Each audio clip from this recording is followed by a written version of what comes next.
I recently read another book on psychology called The Art of Thinking Clearly by Rolf Dobelli and learned 7 amazing psychological facts about human behavior that causes us to make really dumb decisions. These are the decisions you look back and say, how could I be so blind and not see that? What was I thinking? How could I trust him? I believe that understanding these psychological traps will help you to make high-quality decisions, whether it's with your money, job, business, or day-to-day things. So let's get started. Tip number 1, Zeigarnik effect. A group of university students and professors visits a restaurant in Berlin. The waiter takes order upon order, including special requests, but does not write anything down. Against all odds, after a short wait, everyone receives exactly what they ordered. That waiter has an impressive memory, they think. Later, after they've left the restaurant, one of the students notices that she has left her scarf behind in the restaurant. She goes back in, finds the waiter with the incredible memory, and asks him if he has seen it. He stares at her blankly. He has no idea who she is or where she had been sitting. When she sounds a little offended, the waiter replies, "I keep every order in my head until it's served." The student in question is Russian psychology student Bluma Zeigarnik. She later found out that most people function more or less like that waiter, and this behavior was called the Zeigarnik effect. It states that incomplete tasks tend to remain in our consciousness. On the other hand, once we've completed a task and checked it off our mental list, it's erased from memory. If you've ever had to study for a difficult test and forgot everything you studied as soon as you left the exam, you know exactly what I mean. The good news is that our brain is very efficient in forgetting all the things it believes we won't need anymore. The bad news, unfinished business takes up a large chunk of our energy. So what can you do to get rid of it? Further research proved to Zeigarnik that it's not necessary to complete tasks to erase them from memory, though. A good plan of action is enough, one that allows you to relax knowing that whatever it is you have to do is covered. Clear your head by carrying a small notepad with you. Every time you remember something you need to do, jot it down, and if possible, also write how you plan to tackle the task. This will bring your focus back to the present. Check items off your to-do list if you had a productive day. This will make you feel like a burden was taken from your back. It will also help you feel energized and improve your health. Stop the urge of reading emails if you are not going to respond to them. I am sometimes guilty of this. I see an email coming and I jump to read it. Even if I say I will respond later, it still stays in my mind and wastes energy. Number 2, illusion of averages. Here's a hypothetical situation. Let's say you run a small private bank that manages the money of wealthy individuals. 2 money managers, A and B, report to you. Money manager A manages the money of a few ultra-high net worth individuals. Money manager B has rich, but not extravagantly rich, clients to deal with. The board asks you to increase the average pool of money of both A and B. Where do you start? It's quite simple, actually. You take a client with a sizable but not huge pool of money from A and give it to B instead. In one movement, this brings up A's average managed wealth as well as B's, without you having to find a single new client. Here's another experiment that can prove to you that averages are illusions and shouldn't be trusted. Suppose you and your 2 best friends are in a car. You make $10,000 a month, and one of your friends makes $5,000, and the other one makes an impressive salary of $15,000 a month. That means that the average salary in the car is $10,000, which is not a bad average at all. Now suppose your friend stops to give his friend a ride and his friend is no one but Bill Gates. What can you tell me about the average salary in the car now? So the conclusion is this. Be alert if you're an investor or a board member and all the numbers you get about the company are averages. Depending on the size of the sample, it might mean nothing at all. Number 3, chauffeur knowledge. After Max Planck received the Nobel Prize in Physics, he went on tour across Germany, delivering lectures about quantum mechanics. Every time he delivered the exact same lecture as if he were reading from a script. His chauffeur, who accompanied him in each of those lectures, came to know his lecture by heart and offered him a deal. He said, "It has to be boring giving the same speech each time, Professor Planck. How about I do it for you in Munich? You can sit on the front row and wear my chauffeur's cap. That'd give us both a bit of variety." Planck liked the idea, so that evening the driver held a long lecture on quantum mechanics in front of a distinguished audience. But at the end of the lecture, a physics professor asked him a complex question. Unable to answer, the driver found an interesting way out. He said, "Never would I have thought that someone from such an advanced city as Munich would ask such a simple question. Even my chauffeur can answer it," and asked Professor Planck to answer the question. This amusing story helps us understand the chauffeur knowledge.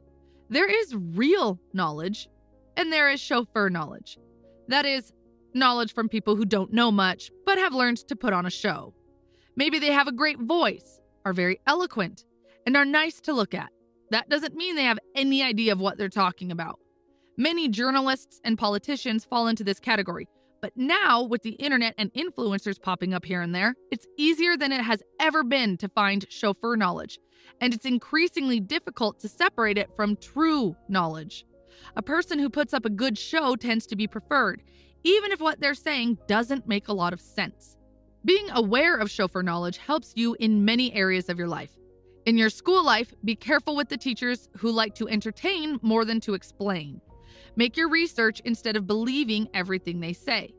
If you're hiring, remind yourself to test candidates properly for how much they know and their skills in their area, instead of being easily impressed by beautiful and flattering words or a groomed appearance. Your company needs know-how more than appearances. Try to see behind the beautiful words of everyone you consider an authority, from your political candidates to the experts you follow on social media. And how do you recognize the difference? True experts recognize the limits of what they know and what they do not know.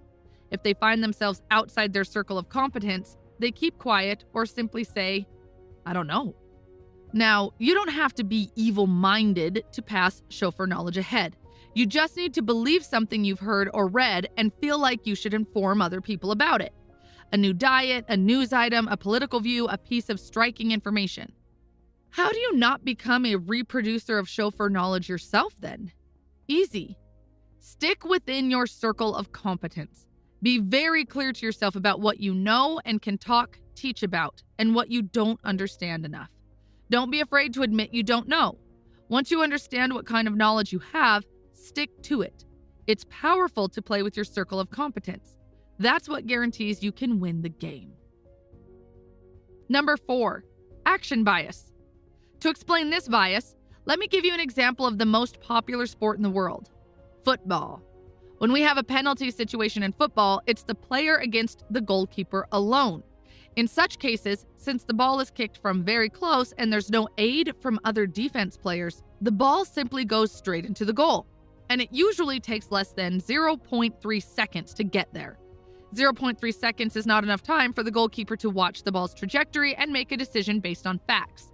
If you've watched penalty situations before, you've noticed that the goalkeeper chooses one side and dives to that side, left or right, virtually at the same time as the ball is kicked, hoping to have chosen the right side. The thing is, sometimes the player who kicks the ball might aim for the middle, right?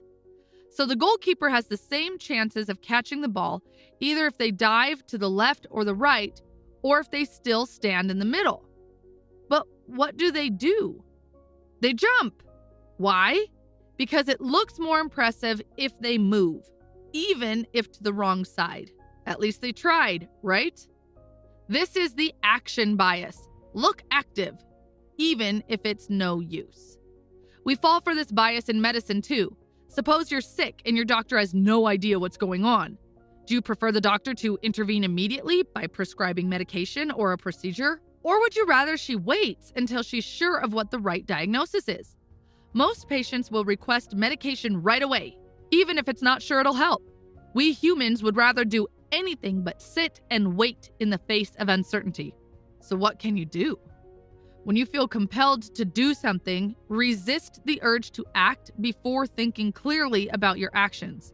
For example, if you have just received some extra money and you want to decide between 2 types of investment, but neither of them seems interesting to you, maybe it's time to hold back and assess your options.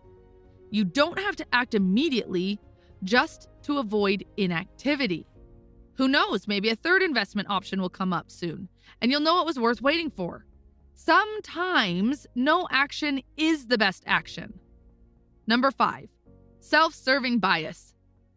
Please, I want you to close your eyes and try to remember 2 situations from your past. The first is one test or exam in which you did really well. It can be a school or college exam, or even your driving exam, or a job interview. Done? Okay, now I want you to recall a situation that is the opposite of that one. A school test you failed, or a school subject you used to hate.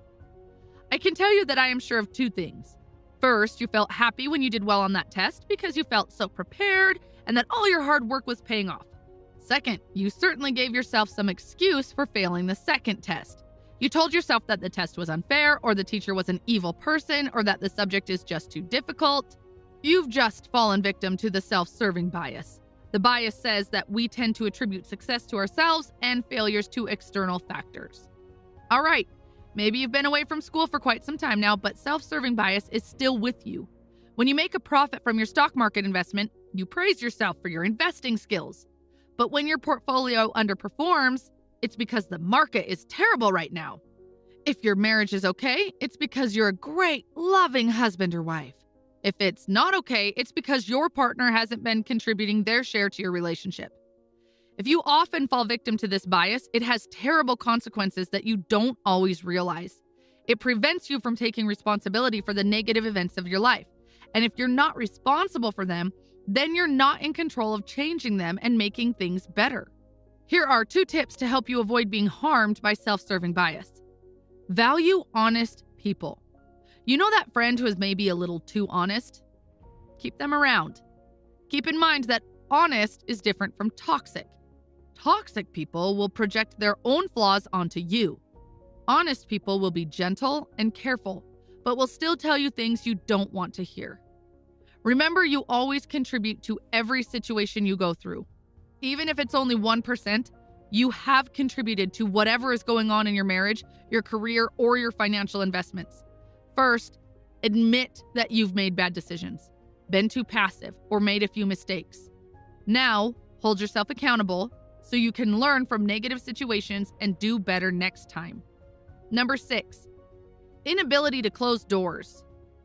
Some time ago, I realized one of my best friends was juggling 3 jobs. She taught yoga classes in the morning, had a job as a clinic receptionist in the afternoon, and wrote blog articles in the evening. One day she mentioned she was thinking about getting a side gig at a gym on weekends. What? I reacted. I tactfully tried to find out if she was struggling financially and if there was anything I could do to help, because that was the only explanation I could think of. After some talking, though, the issue became clear. She was terrified of missing out on opportunities. She said, "What if I stop teaching yoga and 2 or 3 months from now, I find out yoga is my real vocation? What if I give up one of my jobs and find out I'm extremely unhappy without it?" She was not worried about the bills. She just couldn't stand the idea of having to choose. Why? Because choosing one thing meant giving up 1,000 others. But if she never made up her mind, all options would remain open. Maybe you've done the same thing before. I know I have, and I can't argue that having more than a few options feels great. The problem is that by not choosing, you dilute your efforts and end up not doing anything properly. My friend wasn't able to dedicate herself adequately to any of her jobs because she was able to give each of them just a small piece of her time and energy. There are no free options in life. Every choice has a price, and it's a price we eventually have to pay. Companies that aim to address all customers end up addressing no one. Authors who write for all audiences end up not being read. Salespeople who chase every single lead close no deals. What can you do? Write down what not to pursue in your life. In other words, be honest with yourself about what you want, but also about what you don't want. This will clear your mind and help you make the right decision about which doors to keep open and which ones to close. Burn your ships. Burning your ships on the things you don't want will allow you to focus on the main goals ahead and make you more productive and happier. Number 7, framing. Consider these 2 statements. A, the sink is full of dishes. B, it would be great if you could do the dishes, honey. Which of these sentences do you think has a greater chance of getting your partner to do the dishes? Letter B, of course. In marriage and in other situations too, if a message is communicated in different ways, it will also be received in different ways. This is called framing. Here's an experiment that will help you understand it better. Researchers presented a group of people with two kinds of meat and asked them to choose which was healthier. A, 99% fat-free, or B, 1% fat. Can you guess which they picked? Respondents ranked the first type of meat, A, as healthier, even though they were both identical. Even more interesting, when they had to choose between A, 98% fat-free, and B, 1% fat, again, most respondents chose the first option, even though it has a higher fat content. The way the sentence was framed is what affected their choices. Saying fat-free with a big number 99 or 98 in front of it made it seem healthier than focusing on the fat content. It's not what you say, it's how you say it. So how does knowing that help you make better choices? Always try to realize that whatever you communicate contains some element of framing. If you choose your words carefully, you'll communicate better and reach your communication goals more often. Every piece of information you hear, even if from a trusted or reputable source, is subject to this effect too. So be careful and analyze the information you receive from different and even opposite perspectives before making important decisions. This is it for this video. I have previously created another video similar to this one based on the same book. If you would like to see that, then check out the video you see on the left side of your screen. And if you would like to see all the psychological books I have summarized, then check out the playlist you see on the right. Thanks for watching.